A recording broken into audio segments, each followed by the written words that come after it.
ఆర్ఎన్బికి సంబంధించిన 1,46,00,000 రూపాయలతో ఒక బ్రిడ్జ్ టెండర్లు పూర్తయి ఈ రోజు భూమి పూజ చేయడం జరిగింది. అదే విధంగా ఇదే ఎరుగుడుదిన్న ఈ ప్రాంతంలో ఇక్కడ వాటర్ అంతా నీళ్ళన్నీ వచ్చేసి రోడ్ల మీదకి వచ్చేసి ట్రాఫిక్ ఇక్కడ ఎక్కువ అవ్వడంతో ఇబ్బంది పడుతున్నారని వీళ్ళ ఊరైన రాజాగారితో కూడా మాట్లాడి ఈ బ్రిడ్జ్ అవసరం ఉందా లేదా అనేది కనుక్కొని తప్పకుండా ఇది వేస్తే బాగుంటుందని చెప్పినప్పుడు వెంటనే కూడా దీనికి ఎక్కడ కూడా మేము అబ్జెక్షన్ పెట్టలేదు. గతంలో వీళ్ళు కూడా ఈ ప్రపోజల్ పెట్టినారు. గతంలో వైసీపీ నాయకులు కూడా వీళ్ళ సొంత ఊళ్ళో పనులు కావాలని చెప్పి పెట్టినారు, కానీ శాంక్షన్ చేయించుకోలేని పరిస్థితి. 5 సంవత్సరాలు వాళ్ళు చేయలేనిది మేము కేవలం 1 సంవత్సరంలో చేసి చూపిస్తున్నాము. ఈ రోజు ఇప్పటికే అర్థమై ఉంటుంది వాళ్ళ పరిపాలనకి మా పరిపాలనకి తేడా, వాళ్ళ ఆలోచనకి మా ఆలోచనకి తేడా. ఇదే వాళ్ళ అధికారంలో ఉండింటే మా ఊరికి కానీ మాకు సంబంధించిన వాళ్ళు ఎక్కువ మంది ఉన్నారనే ఊరికి కానీ వాళ్ళు రోడ్ వేసేవాళ్ళ, వాళ్ళు పనులు చేసేవాళ్ళ. కానీ ఈ రోజు ఎరుగుడుదిన్న అనేది కంప్లీట్ గా వాళ్ళ సొంత ఊరు అయినా కూడా మేము ఎక్కడ కూడా అబ్జెక్షన్ పెట్టకుండా వెంటనే, ఎందుకంటే ఈ ప్రాంతంలో వెళ్లే వాళ్ళకి రైతులకు కానీ వచ్చే వాళ్ళకి పోయే వాళ్ళకి ట్రాఫిక్ ఎక్కువ అవుతుంది, ప్రజలు ఇబ్బంది పడుతున్నారు. ఇందాక అధికారులు కూడా చెప్పడం జరిగింది, నాయకులు కూడా చెప్పడం జరిగింది. అది దృష్టిలో పెట్టుకొని వెంటనే శాంక్షన్ చేయించడం జరిగింది. ఈరోజు భూమి పూజ, ఈరోజు అందరు నాయకులు మండలంలో ఉన్న నాయకులందరూ కూడా తాలూకాలో ఉన్న నాయకులందరూ కూడా వచ్చినారు. ఎందుకు? ఒక మంచి కార్యక్రమం ఈ రోజు మనం చేయబోతున్నాము.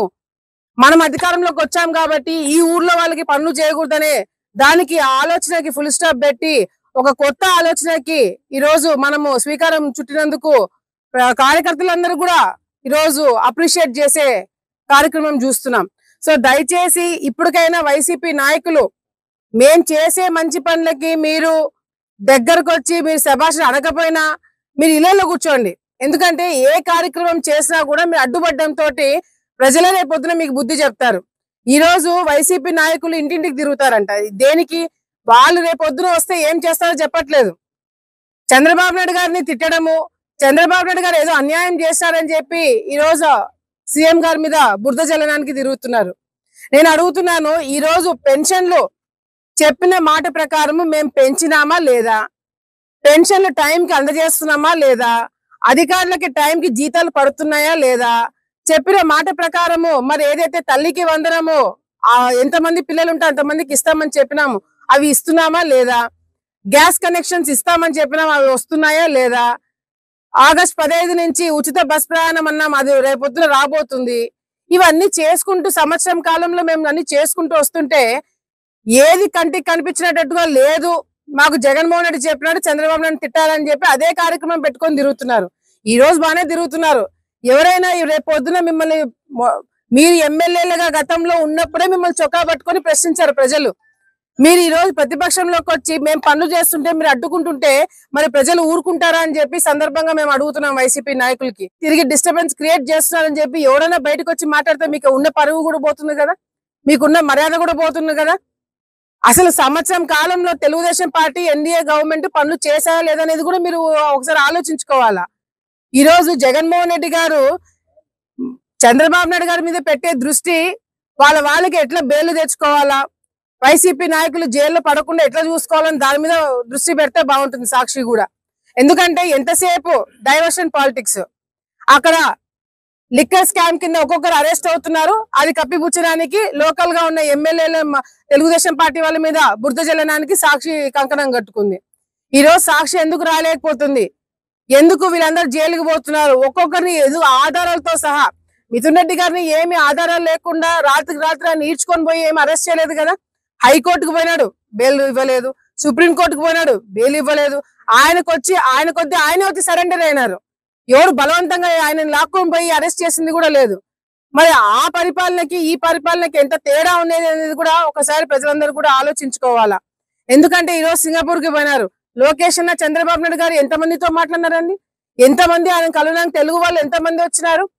ఎంతమంది? ఆఖరికి పెద్ద పెద్ద కంపెనీలో రోల్స్ రాయ్స్ అనే ఒక పెద్ద కంపెనీ, అక్కడ తెలుగు వాళ్ళు పనిచేస్తున్న వాళ్ళు గొప్పగా చంద్రబాబు నాయుడు గారికి ఒకటే చెప్పింది, ఆమె మీ వల్లనే ఈ రోజు రోల్స్ రాయ్స్ ఒక పెద్ద కార్ల కంపెనీలో నేను పనిచేయడానికి నాకు అవకాశం వచ్చిందంటే చంద్రబాబు నాయుడు వల్ల అని చెప్పి ఆమె గొప్పగా చెప్పింది సింగపూర్ లో.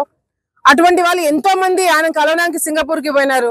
మేము పరిశ్రమల్లో మేము తీసుకొస్తామని చెప్పి గొప్పగా చెప్పడానికి చంద్రబాబు నాయుడు కలుస్తున్నారు, లోకేష్ నన్ను కలుస్తున్నారు.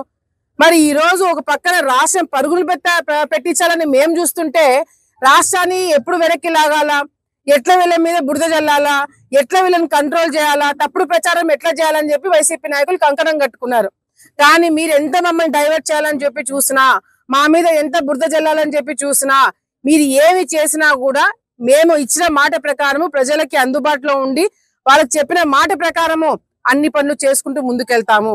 మీరు రేపొద్దున అందరూ కూడా ముక్కు మీద వేలేసుకొని వైసీపీ నాయకులు ఎవరిని మా వల్ల కాలేదు, తెలుగుదేశం పార్టీ నాయకులే మేలు, వాళ్ళు కష్టపడుతున్నారు, పని చేస్తున్నారు అని చెప్పి మీరే ముక్కు మీద వేలేసుకొని ఆశ్చర్యపోయేలాగా మేమందరం కూడా పనులు చేయబోతున్నామని చెప్పి కూడా ఈ సందర్భంగా తెలియజేసుకుంటూ, మరొకసారి ఎరుగుదిన్న గ్రామమైనా సరే లేకపోతే కొత్తపల్లి గ్రామమైనా సరే, ఈ తాలూకాలో ఏ గ్రామమైనా ఎవరికైనా ఆఖరికి అవతలోళ్ళకి మాకు సహాయం కావాలని చెప్పి అడిగి ఇంటి గడప తొక్కిన వాళ్ళకి ఎవరికైనా సరే సహాయం చేసేదానికి మేము సిద్ధంగా ఉన్నామని మరొకసారి తెలియజేసుకుంటూ